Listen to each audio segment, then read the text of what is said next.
What's going on, y'all? Polo Sports Talking Entertainment here again with another one.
Really look comfortable, and rightfully so. That wasn't his game.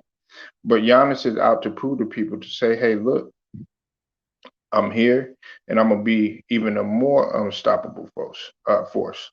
Listen, as I've told people in the past before, Giannis with a jump shot, damn near unstoppable. Damn near unstoppable. Giannis with a post game and a jump shot with a controlled force to the basket is unstoppable. Giannis with a jump shot, control force to the basket, post moves, adding the footwork, and on top of that, you can't deny him on a defensive end as well in terms of steals, blocks, and him being able to move out on the perimeter. He's a Swiss Army knife, hands down, and he's here to put the league on notice. Now, Giannis has been in the gym. He's been quiet. Nobody's been putting any type of microscope on him, which to me, that's the best thing to do, especially a superstar caliber like Giannis Antetokounmpo, who is going to be off the radar. And they're like, hey, he's saying to himself, "You're not talking about me. Hey, that's fine. I'm going to let the world decide. I'm going to let the people decide. I'm gonna let these players out here know who is the best." Because he's been hearing the rumblings about, okay, yeah, if Brooklyn didn't have any players that were, uh, less than 100% or, shorthanded or anything like that, they would have won. You don't think Giannis is hearing that? You don't think Giannis hears about the criticism that they say about his shooting? You don't think about you don't think that Giannis hears what people are saying about, oh yeah, you can't do this and he can't do that. Much like a lot of other NBA players. Listen, these guys, or I should say, most of the NBA players that are in the league, they hear what you say. They pipe down, they get focused. But see, the thing that separates Giannis from a lot of other players in today's game, particularly, is that they are in the gym, they are working on their craft, and they do have a desire to get better. You say what you want. You say what you want. This guy has things on his resume in terms of basketball accolades and achievements that some of the Hall of Famers that are set to be mentioned in the NBA best top 75 don't even have. He's got a Finals MVP. He's got two MVPs. He's got Defensive Player of the Year awards. Giannis, and he's got a ring too. And he's looking to get more. He's only going to get better. He's still young. Now he still has to go out there. He still has to execute. Still has to do his thing. Still has to go out there because he's not the only one on the team. It still is a team sport. But what you have to respect about Giannis is that he took it as a mission to say, hey, look, if I could hit the perimeter shot, if I could hit the three ball, if I could hit the mid range, if I could hit, that open jumper in which people were daring him to shoot, if more importantly, too, if I could hit the free throws, that would make me a damn near unstoppable force in the league because he was already an unstoppable force going to the basket. And I know some people feel that he's out of control and all this other stuff. That's not all the way true. Because if you go and you go look at the way that Giannis plays the game, and you go look at film on him, there are some times when he tries to avoid the defender. There are a lot of times when he's trying to make the basket, make the penetration to the basket with finesse. But you can't help how long he is. Yeah, he's 6'11", but you got to think he damn near got over a 7'3" to or 7'4" wingspan, something like that. So most guys are going to look at that and they're going to say, okay, yeah, he just forces his way to the basket. But when you got guys in there that can't really keep up with his speed and they're doing everything they can to try to hold this guy, then sometimes you do got to come in there a little fierce. But make no mistake about it, he can blow right past you with his speed and with his stride. It only takes him 2 to 3 steps to get to the basket, and the next thing you know, he could either lay it up or he could just dunk on your ass. It's just that plain and simple. But see, the thing about Giannis, what he's trying to do is he's trying to evolve his game. He's trying to show evolution in his game. He's trying to show that, look, I have versatility. We know that Giannis can do everything else on the floor, but at the same token, that's what they say is the Achilles heel about him in terms of being a complete player. And look, this is the best thing, and this is my last point too. You got to think about it. The greats that have came in have all had spotty jumpers. Some of them never, were able to improve their jumper, with consistency. So we have to keep that same type of energy. But the other greats, they did what they could to improve their jumper. Let's start with the obvious. Michael Jordan, he came in. Okay, now was he at the same type of level in terms of shooting that Giannis was? No, absolutely not.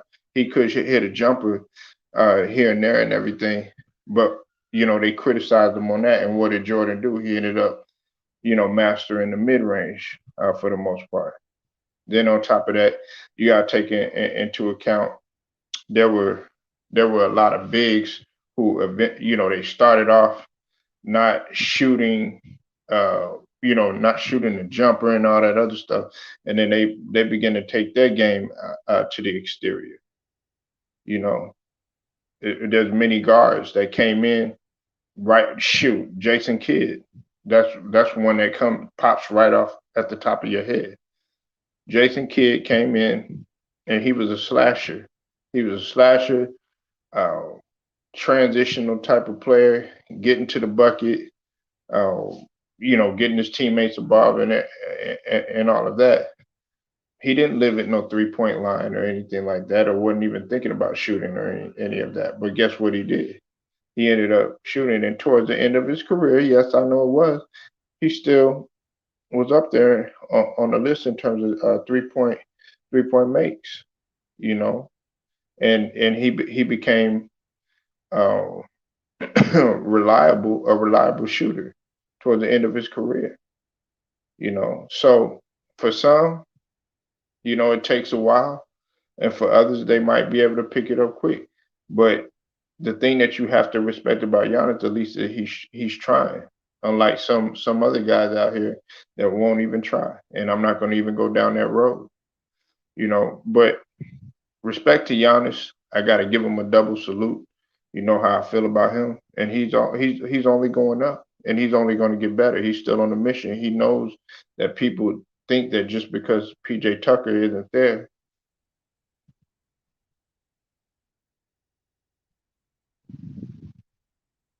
Yeah, you said Giannis looks more fluid. He got higher release point of his shot part. Yeah, and see, it's not an overnight thing. It's not an overnight thing. People see that's the thing. We live in a society that's microwave. Basketball is not played to be microwave. You can't just do stuff overnight. Some guys, you know, they come in and they're gifted at shooting naturally, and some guys they just got to work at it and get better. You know, it's the same with athleticism too. Some guys are just supremely gifted athletic wise, and some guys got to work their hardest. And for some of them it may work, and some of them it may not work. But the thing about Giannis is that he's showing strides and he's showing potential. You know, so that's what you got to respect about Giannis. Like I said, I give him salute. Uh, y'all like this video, share it, subscribe to the channel if you're not a member of the channel, and leave your comments too. Let me know what you think. Do you see Giannis? I might, you know, post a poll in terms of, you know, what y'all think too. Do you see Giannis improving this year, particularly, you know, whether it's with the three ball or mid range or what have you in terms of his jump shot? But until then, man, it's Polo Sports Talking ENT. I'm gonna get at y'all later.